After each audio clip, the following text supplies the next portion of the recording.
Según la Real Academia Española, definimos domesticidad como la cualidad de lo que es doméstico, perteneciente o relativo a la casa u hogar. Pero, ¿qué es lo primero que pensamos al escuchar la palabra domesticidad? ¿Cuáles son las actividades que vinculamos a dicho término? ¿Y quién realiza estas actividades?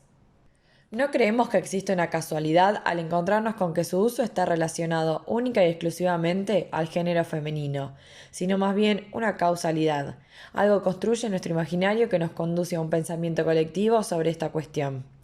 Entonces, ¿sobre qué base se fue forjando la historia de la domesticidad y el espacio doméstico? ¿Qué hechos o actores son los responsables? ¿Siempre lo fueron?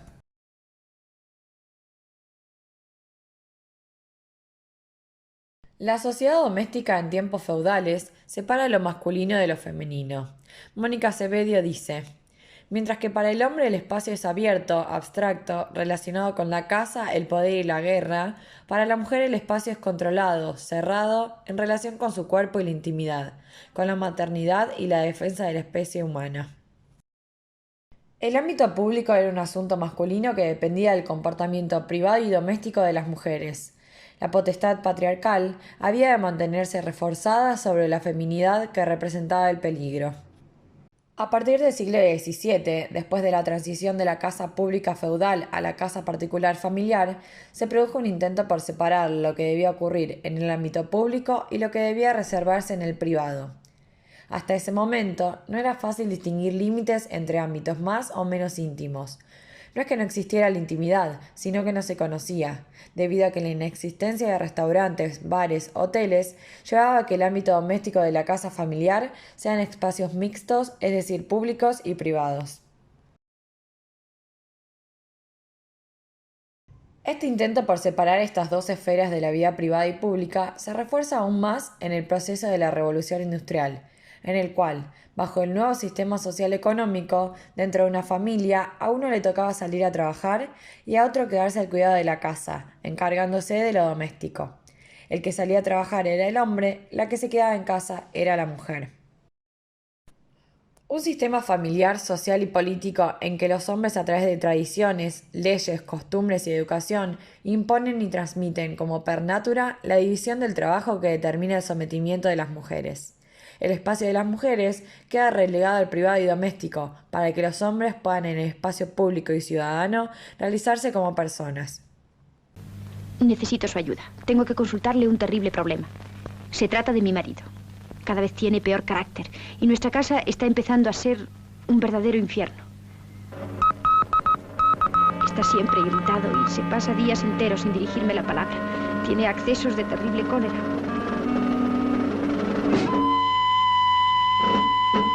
Cuando me dice algo, es siempre a gritos y con malos modales. Nunca me besa cuando sale de casa. Bueno, no me digas más. ¿Has pensado que tu marido trabaja muchas horas diarias y tiene derecho cuando llega a su hogar a encontrar un agradable recibimiento? Mira esto y procura que nunca le falte su copita de coñac. Verás cómo no falla. Esta estructura familiar deviene de una concepción social de género y se refuerza con ideologías que rigen, a principios de los años 20, el planeamiento de las ciudades. Saida Muxi, en 2006, dice: las ventanas son el marco a través del cual lo femenino, como modelo cultural y jerárquico, se cuela en el exterior, ventanas reales o metafóricas. Vive el exterior a través de las experiencias del hombre de la casa. La calle es observada desde la ventana y desde la televisión, viviendo así la mujer una realidad mediada por otros. La vivienda se volvió refugio de las ansiedades externas del hombre trabajador. En consecuencia de esta nueva estructura social patriarcal, y en paralelo a la progresiva autonomía de lo público en manos del Estado, aparece la privatización de la casa y surge un sentido cada vez mayor de intimidad ligado al concepto de familia.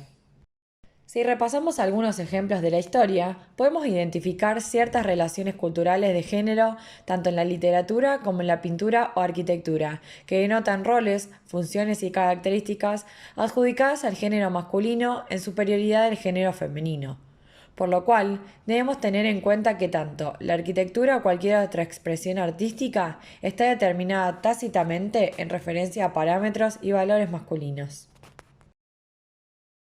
El Tesoro de la lengua castellana o española, de Sebastián de Covarrubias, publicado en 1611, definía la palabra doméstico de la siguiente manera: todo lo que se cría en casa y por esta razón es manso y apacible más de lo que se cría en el campo. Y no solo al animal llamamos doméstico, mas aún al que está obediente al padre o al señor. En esta definición podemos notar que hace una clara diferenciación de roles. Uno es el que manda y otro el que obedece. Uno tiene el poder y el otro pertenece a un papel de sumisión. También, mediante la literatura popular de la Edad Media sobre los mitos femeninos, Eva o a la Virgen María, se han inculcado los valores que al patriarcado le interesaba sostener. Hacían de los hombres héroes, mientras que a las mujeres se las dotaba de aspectos religiosos, maternales, humildes y frágiles. Podemos ver claras diferencias entre las obras de Frida Kahlo y Diego Rivera. Como nombra a Eli Bartra, ella pinta cosas de mujeres, de su propia vida privada, mientras que él muestra en su pintura el mundo público de los hombres, en donde las mujeres solo cumplen el rol de acompañantes.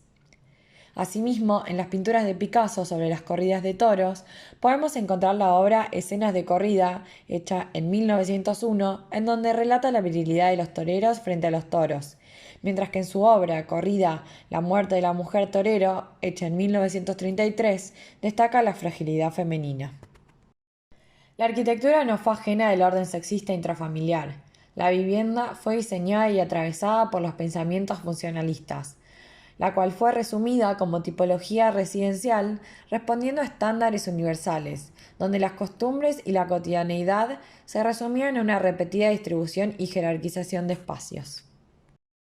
Observamos que el proyecto de la Casa Corbusier de 1953, la cual Le Corbusier resuelve en función de la actividad laboral principal del padre, toma el modus operandi de los lineamientos del Paterfamilias de Vitruvio en los 10 libros de arquitectura de los años 23 a 27 a.C. En el mismo plantea cómo deben ser las viviendas según el prestigio del dueño para que representen el poder del mismo. No es casualidad que la casa consultorio Curuchet se desarrolle desde una perspectiva masculina, planteando la vivienda como el espacio de la mujer, quien se aboca a tareas del hogar, sumisa al espacio más privado de la obra, escondida a los ojos de la ciudad en el contrafrente del terreno, mientras que la parte pública es cedida al consultorio, el cual se abre a la ciudad y cuyo único usuario es el paterfamilias. Y como último ejemplo, y no menos significativo, el conocido modular de Le Corbusier, medida organizadora basada en la escala humana, la cual propone adaptar las medidas de la arquitectura a las medidas del hombre estándar. El modular varió su altura a lo largo de los años entre 1,82 m y 1,75 m, es decir, se basaba en la medida masculina, desentendiéndose del género femenino. El valor que adquieren los diferentes ambientes de una casa no dependen de su uso en específico, sino de quién y cómo se usan. Paradójicamente, los espacios de mayor categoría son los destinados a los encuentros sociales dentro de la casa, donde el hombre era el anfitrión, manteniendo estos siempre separados del espacio de servicio, donde se realizaban las tareas para que la reunión sea posible, es decir, espacios valorados según el género que lo habita, represores en su concepción y forma, como por ejemplo la cocina. Refiriéndonos de la manera más precisa posible, la relación de metros cuadrados destinados a los espacios de servicio frente a los de desarrollo social o a la habitación principal son significativamente menores y, contradictoriamente, los que más se usan. Tanto la forma en las que están orientados como las visuales que tienen hablan también de la clase de espacios que estamos diseñando. Las mujeres permanecen en la esclavitud casera, son esclavas del hogar, viven agobiadas por la labor más mezquina, más ingrata, más dura y más embrutecedora, la de la cocina y, en general, la de la economía doméstica familiar individual. Pero, paren todo, nos situamos a fines del siglo XX. Individualismo, posmodernismo, multiplicidad, multiculturalismo, deconstrucción, marco que ha permitido escapar a cada mujer de la ubicación abstracta en la que había sido posicionada históricamente. Las mujeres salen a las calles, universidades, trabajos de jornada completa. La referencia central para la casa actual no es ya la familia, sean cuales sean sus características, sino el individuo. La individualidad incide en las propuestas arquitectónicas, introduciendo la diversidad frente a la homogeneidad, la flexibilidad, el sentido de la ocupación y la posibilidad de identificación frente a las abstracciones impuestas. Si la mujer no está en la casa, entonces, ¿qué es la casa? El nuevo tiempo doméstico es a la vez público y privado, material y virtual, local y global, en un mercado laboral de 24 horas de actividad que reconfigura la acción arquitectónica más allá de sus fronteras convencionales. El tiempo de la ciudad es el tiempo de una domesticidad que se expande mediante acciones antes confinadas en el hogar, realizadas por la mujer y ahora repartidas entre todos. A su vez, el tiempo público se introduce en la casa a través de tecnologías móviles y conectadas. Entonces, ¿se podría decir que volvimos a reconfigurar la casa feudal en donde los ámbitos son difusos? Del mismo texto ya mencionado, destacamos la siguiente frase. En este contexto, Netflix, Tinder, Grindr, WhatsApp o Deliveroo son las nuevas salas de domesticidad aumentada. El espacio material se reduce a la vez que la pantalla se amplía y, en consecuencia, la casa se hace pública. Transfórmese la mujer y con ella se transformará también la arquitectura.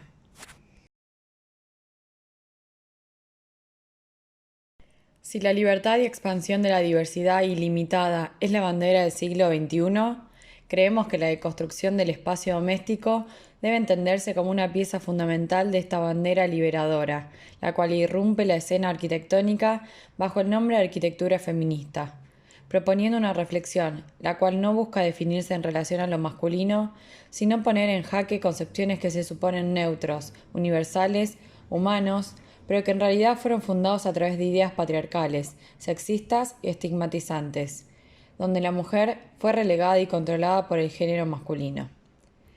Este nuevo paradigma busca proyectar una arquitectura que logre romper estereotipos opresores y estigmatizantes.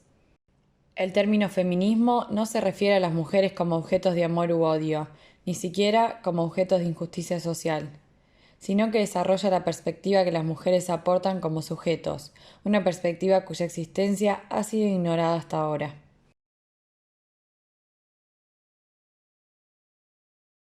La arquitectura debe dejar de crear lugares que intenten verificar las jerarquías familiares y los roles de género, cambiando así los programas establecidos en base a familias tradicionales y generando espacios flexibles que tengan en cuenta la diversidad de usuarios, actividades, requerimientos.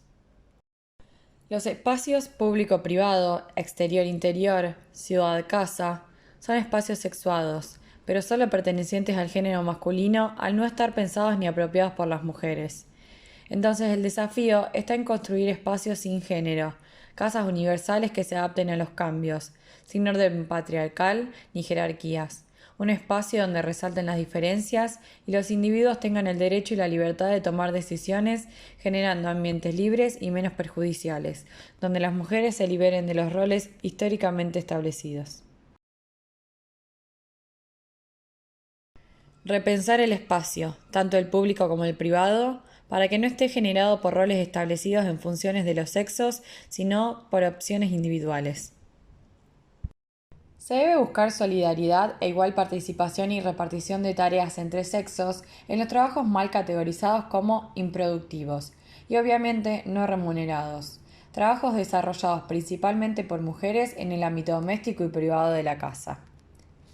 Si pudiésemos revalorizar y reinterpretar las tareas domésticas, considerándolas productivas al igual que las tareas remuneradas que se desarrollan en el ámbito público, el límite público-privado empezaría a difuminarse. Entendemos la situación actual pandémica como una oportunidad clara de revolución de la vida cotidiana. Las nuevas formas de teletrabajo, Zoom, Meet, las nuevas formas de relaciones virtuales, Tinder, Grindr, Badoo, cambiaron la relación público-privado e introdujeron la ciudad dentro de la vivienda. Lo público se confunde en lo privado, generando estadios mixtos tan necesarios para el desarrollo de la vida social, individual, sexual y familiar. El espacio doméstico acentúa sus falencias preexistentes conocidas por la mujer domesticada, pero desconocidas por el sexo masculino. El tamaño de los espacios, la envergadura de las tareas domésticas, la importancia de espacios comunes para el desarrollo social, como la necesidad del tiempo privado, dejan en evidencia la necesidad de la revolución de la vida cotidiana y sus costumbres. Debemos encontrar nuevas formas de organización social colectiva con el objetivo de que el trabajo doméstico no absorba las energías y el tiempo femenino, entendiendo que la cultura de la asistencia debe ser considerado, además de un trabajo digno y productivo, un deber a cumplir equitativamente por ambos sexos.